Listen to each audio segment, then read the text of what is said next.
And if you want this makeup look, iPhone kupi restoran платье. di mag-aral ka. Pag-aralan mo, te. Hindi ka dito. Tuturuan kita. Pero before that, we're going to prep our skin. You know?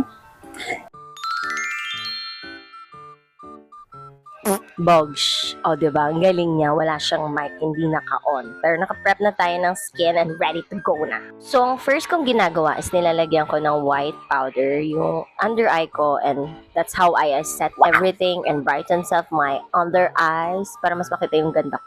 Ganon. Up next is nilalagyan ko lang ng concealer para mas makita pa yung lalagay nating eyeshadow sa ating eyes. Atake! So, I put neutral brown, and darker brown na may pagka-red sa palette. Ay, tama na yan, te. Mukha na tayong walang kain. Mukha na. Gana. Ko yung setup natin today. So, ang ginagawa ko naman ngayon is wina-widen ko yung eyes ko. And para ma-extend yung eyes ko na mukha siya mas malaki. At mas mahaba with this corner things. Hindi ko Gray, black.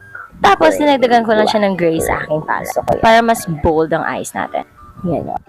Then again, I'm going to use concealer as a base for the eyeshadow na ilalagay ko dyan. Para mas makita pa siya lalo, di ba? Yan. Para mas mukha pa siya maging matangos. No?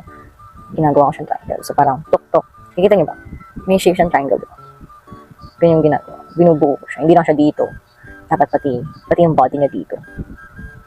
Ay. Illusion siya. That's what you call it. Illusion.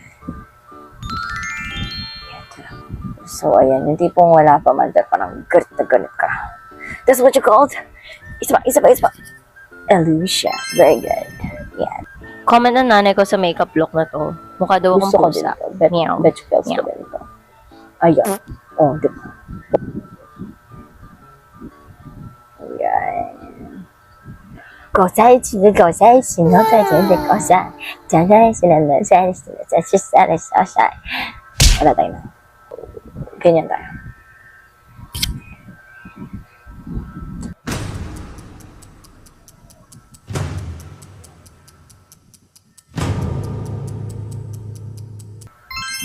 Tapos na. Yes. Para mas lalo pong maging doe eyes at mas malaki at cute ang ating eyes, lagyan natin siya ng Eqsal. Ayun. So cute lang siya. So Atake cute. natin. We're going to add a contact lens.